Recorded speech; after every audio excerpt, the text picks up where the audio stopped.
اعوذ باللہ من الشیطان الرجیم۔ پناہ مانگتا ہوں میں اللہ کی شیطان مردود سے۔ بسم اللہ الرحمن الرحیم۔ شروع اللہ کے نام سے جو بڑا مہربان نہایت رحم والا ہے۔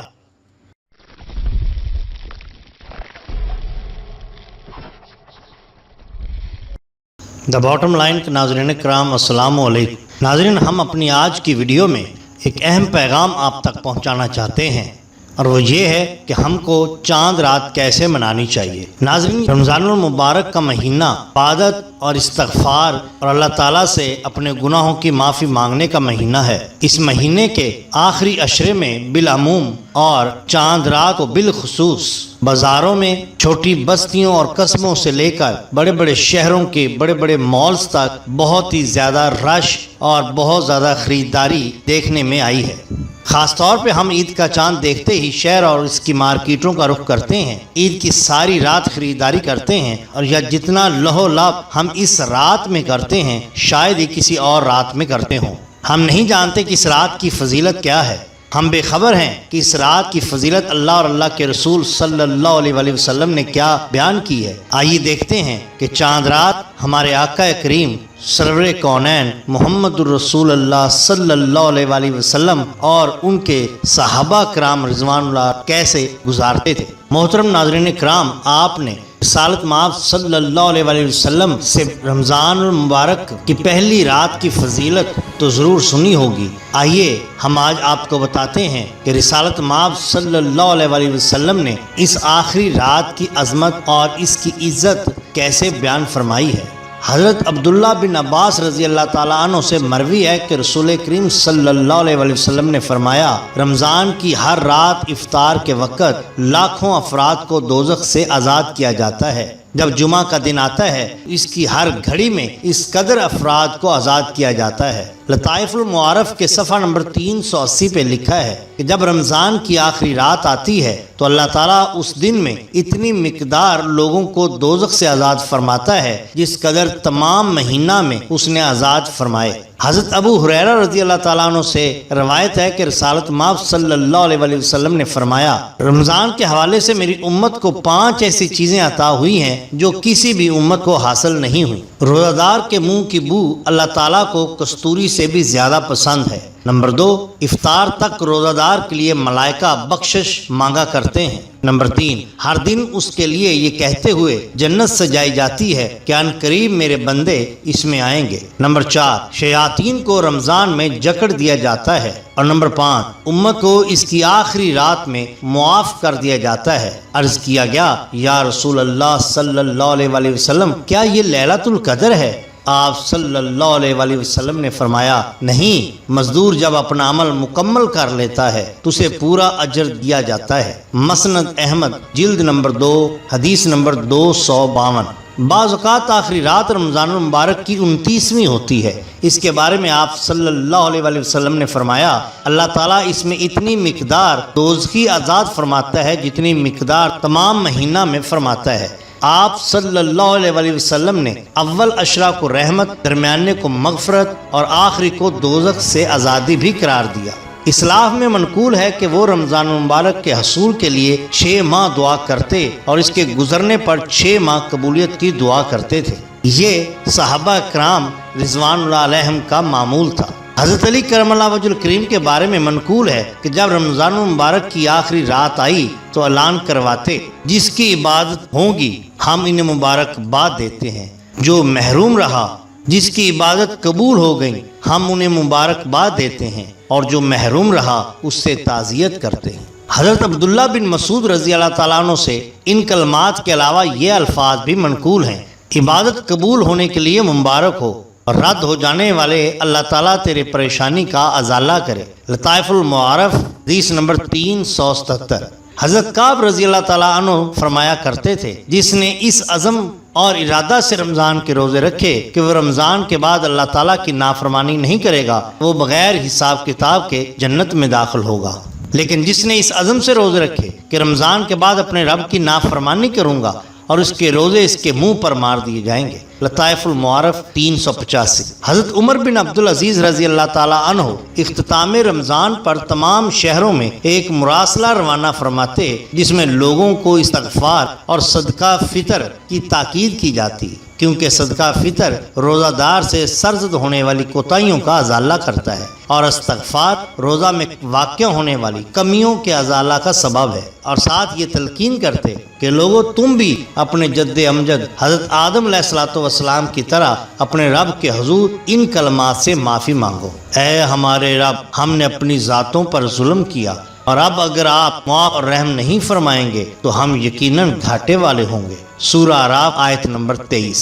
اور جس طرح حضرت نوح علیہ السلام نے دعا کی تھی تم بھی اسی طرح مانگو۔ سورہ ہود آیت نمبر 47۔ اگر مجھے معاف نہ فرماتے اور مجھ پر رحم نہ فرماتے تو میں خسارے میں رہتا۔ اسی طرح مانگو جیسے سیدنا ابراہیم علیہ السلام نے اللہ تعالیٰ سے مانگا۔ سورہ شعراء آیت نمبر 82۔ میں اس سے امید رکھتا ہوں وہ روز قیامت میرے گناہ معاف فرما دے گا۔ سیدنا موسیٰ علیہ السلام کے کلمات سے دعا کرو۔ سورہ قصص آیت نمبر 16۔ اے میرے رب، میں نے اپنی ذات پر ظلم کیا، تو مجھے معاف فرما دے۔ حضرت یونس علیہ السلام کی طرح دعا کرو۔ سورہ انبیاء آیت نمبر 87۔ تیرے سوا کوئی عبادت کے لائق نہیں، تیری ذات پاک ہے، میں ظلم کرنے والوں میں سے ہوں۔ واقعتاً استغفار روزہ میں واقع ہونے والے داغوں اور سوراخوں کو جوڑنے کا کام دیتی ہے۔ حضرت ابو ہریرہ رضی اللہ تعالیٰ عنہ سے ہے کہ غیبت روزے کو پھاڑ دیتی ہے اور استغفار اسے جوڑ دیتی ہے۔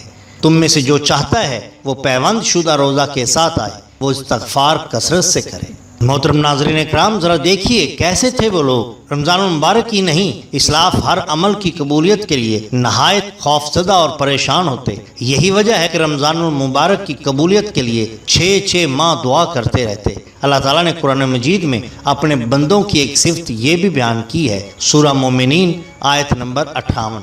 وہ لوگ جو راہ خدا میں دیتے ہیں تو جو کچھ دیتے ہیں اسی طرح دیتے ہیں کہ ان کے دل ڈرتے ہیں، انہیں خدا کی طرف پلٹنا ہے۔ حضرت علی کرم اللہ وجہ الکریم سے منقول ہے کہ آپ لوگوں سے فرمایا کرتے تھے، عمل میں اہتمام کرنے سے اس کی قبولیت کے لیے زیادہ اہتمام کرو۔ کیا تم نے اللہ تعالیٰ کا فرمان نہیں سنا؟ اللہ صاحب تقوی سے قبول فرماتا ہے۔ صحابی رسول حضرت فضالہ بن عبید رضی اللہ تعالیٰ عنہ اپنے بارے میں فرماتے ہیں، اگر مجھے علم ہو جائے کہ اللہ تعالیٰ نے میرے عمل کو دانے کی مقدار کے برابر قبول فرما لیا تو مجھے دنیا ما فیہا سے یہ زیادہ محبوب ہے، کیونکہ اللہ تعالیٰ کا فرمان ہے کہ اللہ تعالیٰ صاحب تقوی سے قبول فرماتا ہے۔ لطائف المعارف 375۔ حضرت مالک بن دینار تابعی کا ارشاد گرامی ہے، عمل کے نہ قبول ہونے کا خوف عمل سے بڑھ کر ہونا چاہیے۔ محترم ناظرین اکرام، حضرت عمر بن عبدالعزیز رضی اللہ تعالیٰ عنہ عید کے دن خطبہ میں فرماتے، لوگوں تم نے 30 دن اللہ تعالیٰ کی رضا کے لیے روزے رکھے، 30 راتیں تراویح ادا کی، آج تم اللہ تعالیٰ سے یہ دعا کرنے نکلے ہو کہ وہ تمہارے اعمال کو قبول فرمائے۔ امام حسن بصری فرمایا کرتے تھے، اللہ تعالیٰ نے ماہ رمضان کو اپنی مخلوق کے لیے زینہ بنایا ہے تاکہ لوگ اس کی اطاعت اور فرمانبرداری کر کے سبقت لے جائیں، تو جنہوں نے سبقت حاصل کر لی وہ کامیاب ہو گئے، اور جو پیچھے رہ گئے وہ خائب اور خسارہ پانے والے ہو گئے۔ تعجب ہے اس شخص پر جس نے لوح و لب میں زندگی بسر کر دی، اور ہنس رہا ہے آج نیکی کرنے والے کامیاب اور چٹلانے والے خسارہ پانے والے ہیں۔ شیخ ابن رجب لکھتے ہیں، اسلاف میں سے ایک بزرگ عید کے دن نہایت غمگین تھے۔ ان سے کہا گیا آج تو خوشی اور سرور کا دن ہے لیکن تم اس حال میں ہو۔ فرمایا تم سچ کہہ رہے ہو، میں تو ایک بندہ ہوں جسے اس کے مولا و آقا نے عمل کا حکم دیا، اب میں نہیں جانتا کہ یہ قبول بھی ہوا ہے یا نہیں۔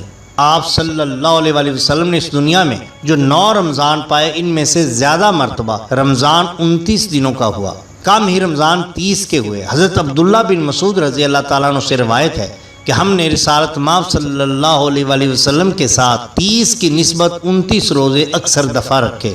ابو داؤد حدیث نمبر 318۔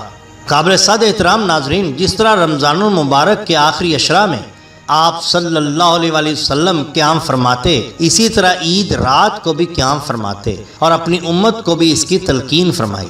آپ صلی اللہ علیہ وآلہ وسلم کے معمولات میں یہ بھی ملتا ہے کہ آپ عید رات بھی جائے اعتکاف میں رہتے اور وہاں ہی سے صبح عیدگاہ تشریف لے جاتے۔ حضرت ابو امامہ رضی اللہ تعالیٰ عنہ سے مروی ہے کہ رسول کریم صلی اللہ علیہ وآلہ وسلم نے فرمایا، جس نے عیدین کی راتوں میں رضائے الہی کی خاطر قیام کیا، اس کا دل اس دن نہیں مرے گا جب دل مریں گے۔ ابن ماجہ میں یہ روایت بیان ہوئی ہے۔ امام ابو القاسم نے اپنی کتاب الترغیب میں حضرت معاذ بن جبل رضی اللہ تعالیٰ عنہ سے روایت کیا کہ رسول کریم صلی اللہ علیہ وآلہ وسلم نے فرمایا، جس نے یہ 5 راتیں قیام کیا اس کے لیے جنت ثابت ہو گئی۔ ترویہ کی رات، عرفہ کی رات، عید الفطر کی رات، عید الاضحیٰ کی رات اور شب برات۔ امام طبرانی نے حضرت عبادہ بن صامت رضی اللہ تعالیٰ عنہ سے روایت کیا کہ حبیب خدا صلی اللہ علیہ وآلہ وسلم نے فرمایا کہ جس نے عید الفطر اور عید الاضحیٰ کی رات عبادت اور قیام کیا اس کا دل مردہ نہیں ہوگا جس دن دل مردہ ہو جائیں گے۔